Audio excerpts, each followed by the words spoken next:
Hi guys, it's Horsey Steph, and today I am back with another Horse Trainer Reacts to Horse Movies, and we are continuing to react to Useless. In the last segment of Useless, we saw that Jessie had a massive issue of knocking down the third barrel. I use air quotes because she did it once in a competition and then had like a complete meltdown as if the world was ending and she was never going to be able to get around that barrel cleanly. So I'm curious to see how she approaches this issue and how it resolves, whether it resolves quickly or takes a long time or what exactly the issue is, because I still have a little trouble believing it's a real issue considering it happened once. If you guys could go ahead and hit that like button and subscribe for future videos, that would help me out a ton. And let's go ahead and jump on in and see what Jessie does with this barrel knocking down issue. All right, another day, and she is back to training and trying to improve. I'm assuming she's gonna address that running into the third barrel that she was obsessing over in the last segment. So I'm curious how she addresses that issue, which I still don't really think was an issue. I think was a one-time fluke, but let's see. I'm curious. All right, so she did knock that third barrel down again, so it looks like it is indeed an issue that they are going to have to address, and I believe a quite serious issue in barrel racing. I mean, you're certainly not going to be winning knocking that third barrel down. I still have trouble believing that they have this nasty habit of knocking that third barrel down, considering it never happened until they went to that show, and now it's a thing. Seems much more like it's a mental thing for her. Like she's gotten in her head she's gonna knock that barrel down, so she's messing up and actually creating the problem. That would at least be my assumption, but I mean, we'll see how she approaches this issue and how it resolves itself. Hopefully she has some good training tactics to avoid knocking down that third barrel, since she said it's very common and she remembers her mom working on it with a lot of people. So let's go ahead and see. It looks like her uncle is finally back home after his little incident. Hopefully he's doing much better now and won't have any relapses. I don't think we ever actually were told what was wrong with him other than he passed out and lost his vision. So I don't think we know why that happened, but hopefully it was a one-off thing, although it seems unlikely. It's an odd thing to just happen for no reason. All right, so it looks like their finances have really taken a hit because of his accident. So now they're really gonna have to struggle to pay their bills and make ends meet, which really sucks. I know that they didn't have a lot of money to start with, so I'm not shocked that him being hospitalized and then also taking time off work really hit them hard. Hopefully they find a way to get back on their feet. Medical issues can be just devastating to people that are in poverty or don't have a lot of excessive income. Health insurance really doesn't cover a ton of hospital stays. You still end up with a very hefty bill coming out of that, that a lot of people really can't afford, have to get a loan to cover. And if you're already close and like not really having a lot in savings, not really having a lot extra every month, that can be just devastating. Hopefully this doesn't impact Jessie's ability to keep her horse, but honestly, when you're really tight on income, the horse is like the first thing to go. So I'm hoping things work out for this family and they find a way to make it all work and all the bills get paid, but I am worried for them. So when you go into that second barrel, you put the shoulder into it, cutting through it like a shortcut. You teach him how to put his hip in and now pull his shoulder out. This guy isn't a barrel racer, doesn't really know anything about barrels, but I guess he's done a lot of research and he has the solution to the barrel problem. So from what he said, it seems pretty accurate. When you ask a horse to go fast, they're just gonna cut through the barrel. And you do need to be able to hold the shoulder up in barrel racing until you're right past the barrel and you can cut. If the horse cuts too quick, they are gonna just take their shoulder right through the barrel. So the timing of the turn is the most important. Honestly, I think her biggest problem is she's just turning too early. I think it really is in her head Now that he has run through that barrel, they made the mistake once. She's just continuing the issue by turning a little early, and you do have to wait until you are past the barrel to make that turn. Otherwise, the horse comes, and as they come up to the barrel, they turn right into it. If you're just past it, you can make that pivot on the shoulder and get around it just fine. But I think working on keeping his shoulder up and his hip tight to the barrel will also help the issue, and also probably give her something else to think about other than turning a little bit too early. So still a good solution to the problem, even though I don't think it really is the problem. Seriously, where'd you learn that? YouTube. YouTube. Best way to learn anything, right? I mean, you can find a video on literally anything on YouTube. I don't want you to go back to work. What am I supposed to do here? That would be a really hard thing, not to go back to work right away, because they are really struggling financially. I think it is the right decision. Again, I'm not exactly sure what's wrong with him, but if he is feeling like he's still not 100%, going to work is a terrible idea. He should be resting, recovering, hopefully figuring out what's actually causing this if he doesn't know.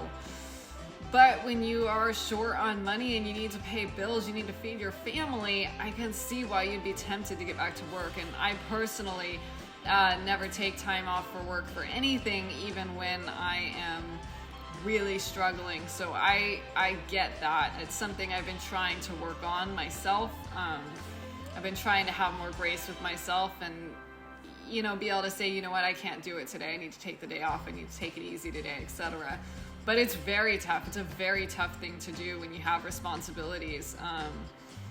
It really feels like you're slacking off, even though he has a medical condition and he needs to be taking that rest.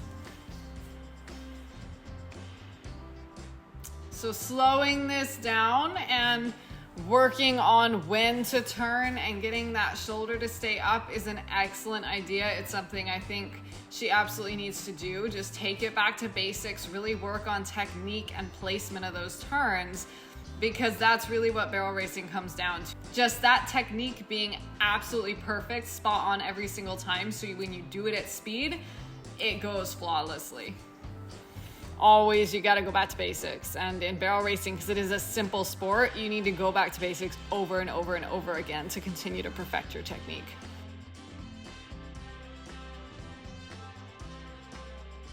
The coming up to the barrel, stopping, backing up, moving a shoulder over, and then going around is an interesting technique. I don't think I would approach it that way, because you really don't want the horse to be thinking backwards up to the barrel. You do want them thinking forward still. I would instead come up to the barrel slowly and then sidestep the shoulder and go around it.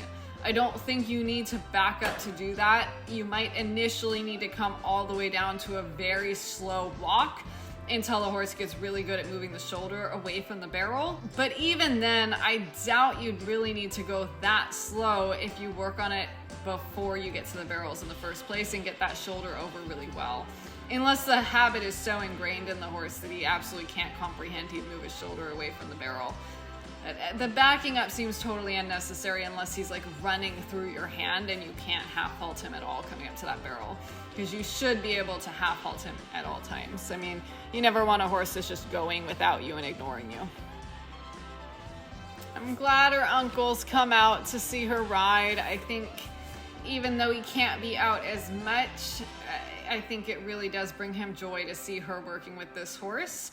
And he needs something to kind of distract himself from everything else going on in his life.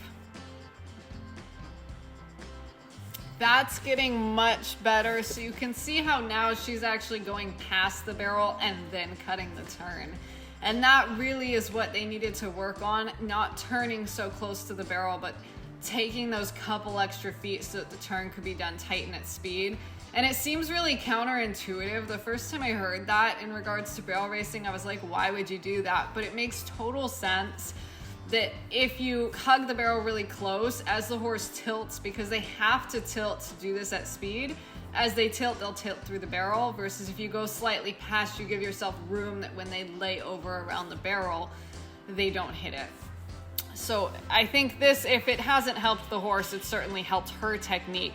and helped her just not get so close to that barrel that she's running right through it.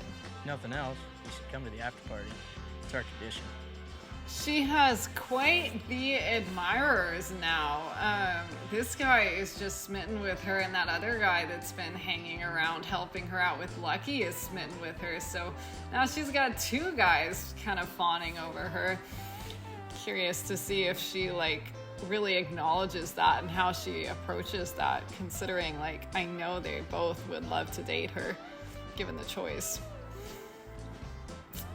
I bet she has never cleaned so much tack in her life until she started working at this barn, because I have never known a Western rider to clean their tack. I don't know what it is about Western riders, they just don't clean tack, and to their credit, their tack does hold up much better than English tack to not being cleaned. But I'm an English rider, and I couldn't do it. I could not ride with the level of dirt their tack ends up getting. This is a jumping barn she's working at, so I'm sure they're pretty obsessive about cleaning tack, because a lot of English riders are. She's getting real used to it. I'm curious if she cleans her own tack at all after being exposed to this level of tack cleaning.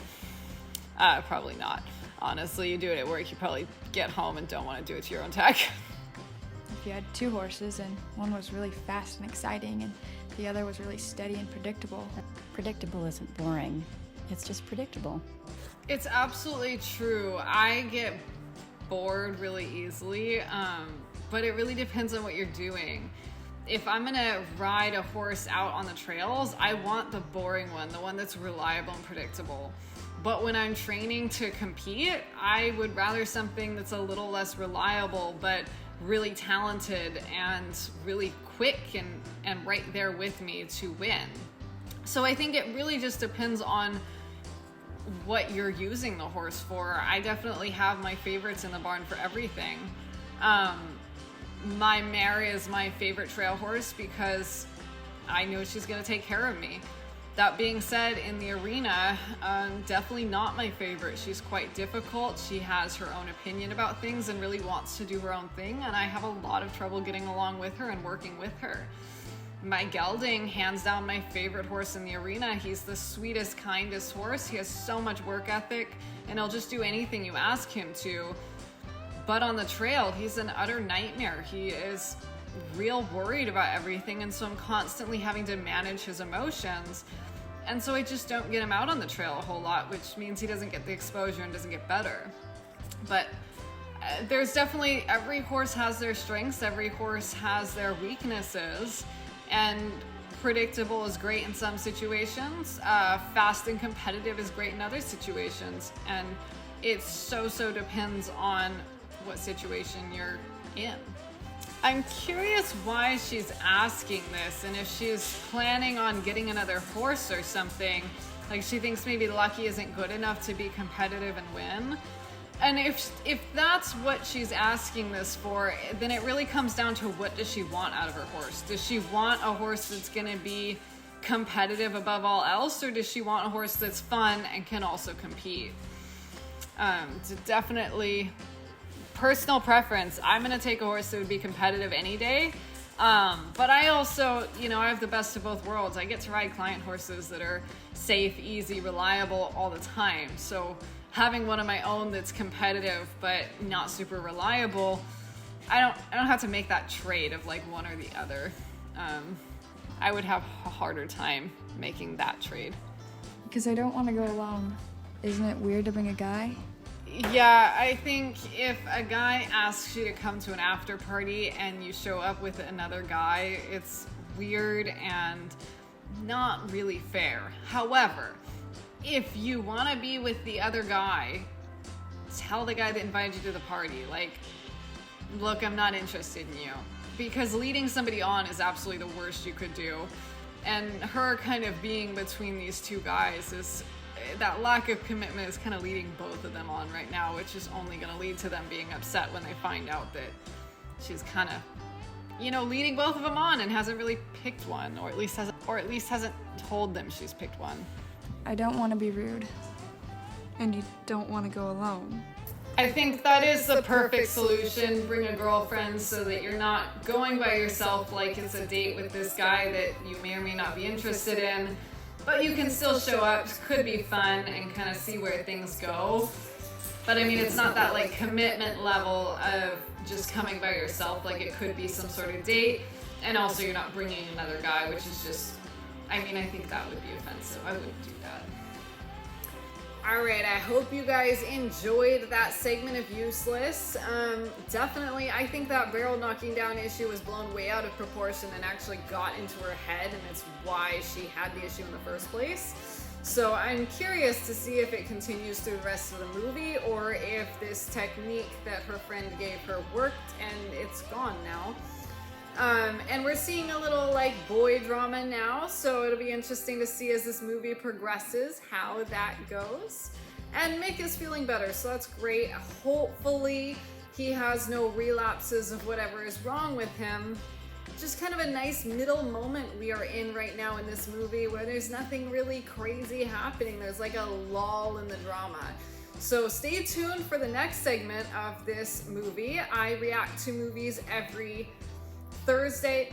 I react to movies every Thursday and Saturday, and I'm sure the next segment's gonna be completely jam-packed with drama, since this segment is like a nice little lull in it, which is odd for a movie and certainly can't last long, because otherwise you wouldn't have a movie, right? I hope you guys have a wonderful rest of your day, and I will see you all tomorrow. Bye.